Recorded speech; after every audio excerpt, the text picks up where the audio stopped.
ಪ್ರೀತಿಸುವವನೇ ನಿಜವಾದ ಮುಸಲ್ಮಾನ. ಈ ಮಾತನ್ನ ನಾನು ಹೇಳ್ತಾ ಇಲ್ಲಪ್ಪ, ಮೊಹಮ್ಮದ ಪೈಗಂಬರರು ಹೇಳಿದ್ದು. ಅವರ ತತ್ವವನ್ನ ಜೀವನದಾಗ ಅಳವಡಿಸಿಕೊಂಡು ಬದುಕುತ್ತಿರುವ ನಾನು ಅಪ್ಪಟ ಬ್ರಹ್ಮಚಾರಿ. ಇನ್ನು ಈ ನನ್ನ ಮಗಳು ಶೀಲಾ ನನ್ನ ಕೈಯಾಗ ಸಿಕ್ಕಿದ್ದು ಸಾವಿನ ದವಡಿ ಒಳಗೆ. ಅಲ್ಲಿಂದ ಆಕೆನ ಪಾರು ಮಾಡಿ ನನ್ನ ಮನೆ ಕರ್ಕೊಂಡು ಬಂದು ಸಂಸ್ಕಾರವಂತರಾಗಿ ಬೆಳೆಸಿ ದೊಡ್ಡವಳನ್ನಾಗಿ ಮಾಡಿದೆ. ನೀನಂದಂಗ ನಮ್ಮ ಮುಸಲ್ಮಾನ ಜಾತಿ ಒಳಗ ಈಕಿನ ಕೊಟ್ಟು ಮದುವೆ ಮಾಡಬಹುದಾಗಿತ್ತು. ಆದ್ರೆ ಈಕೆ ಹುಟ್ಟಿನ ಮೂಲ ಅರಿತಿರುವ ನಾನು ಧರ್ಮಕ್ಕೆ ದ್ರೋಹ ಆಗಬಾರದು ಅಂತ ಹಿಂದೂ ಧರ್ಮದೊಳಗೆ ಹುಟ್ಟಿರೋ ಈ ಕೂಸಿನ ಲಿಂಗವಂತರ ಪದ್ಧತಿಯ ಪ್ರಕಾರವೇ ಬೆಳೆಸಿ ಆಚಾರವಂತನಾದ ನನ್ನ ಗೆಳೆಯನ ಮನೆಗೆ ಸೊಸೆಯನ್ನಾಗಿ ಮಾಡಬೇಕು ಅನ್ನೋ ಒಂದೇ ಒಂದು ಉದ್ದೇಶದಿಂದ ನೀನು ಮದುವೆಗಿಂತ ಮೊದಲ ವೇಶ್ಯ ಸಹವಾಸ ಆದ್ರೂ ನಿನಗ ಕೊಟ್ಟ ಮದುವೆ ಮಾಡಿನಲ್ಲೋ, ನಿನಗ ಕೊಟ್ಟ ಮದುವೆ ಮಾಡಿನಿ. ನೀನು ವ್ಯಸನಿಯಾಗಿದ್ರು ನಿನ್ನ ಬಾಳು ಹಸರು ಮಾಡೋ ಹೆಂಡತಿ ನಿನಗೆ ಸಿಕ್ಕಾಳ. ಆಕೆ ಕೂಡ ಚಂದಾಗಿ ಬಾಳೆ ಮಾಡು, ಅಂದ್ರೆ ನಿನ್ನ ಬಾಳು ಬಂಗಾರ ಆಗುತ್ತ. ಈ ನಿಮ್ಮ ಗೊಡ್ಡು ತತ್ವ ಹಾಳು ಪುರಾಣ ನನಗೆ ಬೇಕಾಗಿಲ್ಲ. ನನ್ನ ಮನಸ್ಸಿಗೆ ಎಲ್ಲಿ ನೆಮ್ಮದಿ ಸುಖ ಸಿಗುತ್ತೋ ಅಲ್ಲಿಗೆ ನಾನು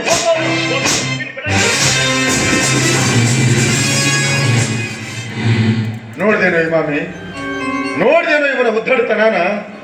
ನೀನು ಅವನ ಬುದ್ಧಿ ಹೇಳಿದ್ದು ಬೋರ್ಗಲ್ ಮೇಲೆ ಮಳೆ ಸುರಿದಂಗಾತು. ಗೌಡ, ನಿನ್ನ ಮಗನ ಕರ್ಮ ಇನ್ನೂ ಕಳೆದಿಲ್ಲಪ್ಪ. ಕರ್ಮ ಕಳೆಯೋವರೆಗೂ ಬುದ್ಧಿ ಕೆಲಸನೇ ಮಾಡಂಗಿಲ್ಲ. ಅದಕ್ಕಂತಲೇ ಸರ್ವಜ್ಞ ಮೂರ್ತಿಗಳ ಒಂದು ಮಾತು ಹೇಳಿದೇನಪ್ಪ, ಬುದ್ಧಿಯು ಬಲಶಾಲಿಯಲ್ಲ, ಬುದ್ಧಿಯಿಂದ ಕರ್ಮವು ತಿದ್ದಿಕೊಂಡಿದ್ದನ ಬೇಡ, ಕರ್ಮ ಬುದ್ಧಿಯನ್ನ ಗೊತ್ತಿ ಗೊತ್ತಿ ಕೊಲ್ಲಬಹುದಯ್ಯ ಸರ್ವಜ್ಞ ಅಂತ. ಹೋಗ್ಲಿ ಬಿಡಪ್ಪ, ನಿನ್ನ ಮಗ ಏನು ಸಹವಾಸ ಮಾಡನಲ್ಲ, ಆ ವೇಶ್ಯ ಮನೆಗೆ ನಾನೇ ಹೋಗಿ ಆಕೆಗೆ ಸರಿಯಾಗಿ ಬುದ್ಧಿ ಹೇಳಿ ನಿನ್ನ ಮಗನ ಸರಿ ದಾರಿ ತರೋ ಪ್ರಯತ್ನ ಮಾಡ್ತೀನಪ್ಪ, ಪ್ರಯತ್ನ ಮಾಡ್ತೀನಿ. ಬೇಡ ಇಮಾಮಿ, ನಿನ್ನಂಥವನ ನೆರಳು ಅಂಥ ಪಾಪಿಷ್ಟ ಮನೆ ಮ್ಯಾಗ ಬೀಳಬಾರ್ದು. ನನ್ನ ಕೈ ಮುಗಿದು ಕೇಳ್ತೀನಪ್ಪ, ನೀ ಮಾತ್ರ ಅಲ್ಲಿ ಹೋಗಬೇಡ, ಹೋಗಬೇಡ. ಗೌಡ, 12ನೇ ಶತಮಾನದೊಳಗ ವಿಶ್ವಗುರು ಬಸವಣ್ಣನವರು ಸಾವಿರಾರು ವೇಶ್ಯರನ್ನ ಶಿವ ಶರಣೆಯರನ್ನಾಗಿ ಮಾಡಿ ಅವರ ಅಜ್ಞಾನದ ಅಂಧತ್ವ ಅಳಿಸಿ ಜ್ಞಾನದ ದೀಪ ಬೆಳಗಿಸಿ ಶ್ರೇಷ್ಠ ವಚನಗಾರ್ತಿಯರನ್ನಾಗಿಸಿದರು. ಅಂದಾಗ ಸಾಮಾನ್ಯ ಮನುಷ್ಯರಾದ ನಾವು ನಮಗೆ ತಿಳಿದ್ರಾಗ ಅವರಿಗೂ ಸ್ವಲ್ಪ ತಿಳಿಸಿ ಹೇಳಿ ದಾರಿ ತರೋ ಪ್ರಯತ್ನ ಮಾಡ್ತೀನಪ್ಪ, ಪ್ರಯತ್ನ ಮಾಡ್ತೀನಿ. ಇಮಾಮಿ, ನಿನ್ನಷ್ಟು ತಿಳಿದಾವ ನಾನಲ್ಲೂ. ಗೌಡ, ನೀನು ಹೆಂಗೆ ಸರಿ ಕಾಣುತ್ತಾ ಹಂಗ ಮಾಡು. ಏನಪ್ಪ, ನನ್ನ ಸೊಸಿ ಕಣ್ಣಾಗಿನ ನೀರು ತಪ್ಪಿ ಆಕೆ ನಕ್ಕುವಂತ ಇರುವಂಗ ಅದ್ರಷ್ಟ ಸಾಕು. ನನ್ನ ಸಲುವಾಗಿ ನೀವು ನೊಂದುಕೊಳ್ಳೋದು ಬೇಡ ಮಾವ. ಬಾಳಿನಲ್ಲಿ ಬರುವ ಕಷ್ಟ ಸುಖಗಳು ಹಗಲು ರಾತ್ರಿ ಇದ್ದಂಗ.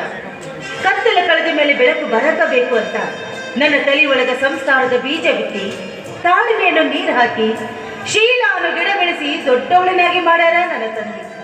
ನನ್ನ ತಂದೆ ಆಶೀರ್ವಾದ ನಿಮ್ಮ ಆಸರೆ ಹೊಂದಿದ್ರೆ ಅಷ್ಟೇ ಸಾಕು. ನನ್ನ ಗಂಡನ ಸರಿ ದಾರಿಗೆ ತಂದೆ ತರ್ತೀನಿ ಮಾವ, ತಂದೆ ತರ್ತೀನಿ. ಆಗಲಿ ತಾಯಿ, ನಿನ್ನ ಅಚಲವಾದ ನಿರ್ಧಾರ ನಿನಗೆ ಒಳ್ಳೆ ಫಲ ಕೊಡ್ಲಿ. ನಿನ್ನ ತಾಳ್ಮೆ ನಿನಗೆ ತಾಯಿಯಾಗಿ ಕಾಪಾಡಲಿ. ಇಮಾಮಿ, ಬಾರು, ಭಾಳ ದಿನ ಆಯ್ತು ಇಬ್ರು ಒಟ್ಟಿಗೆ ಕುಂತು ಊಟನ ಮಾಡಿಲ್ಲ. ಊಟ ಮಾಡೋಣ ಬಾರ. ಊಟ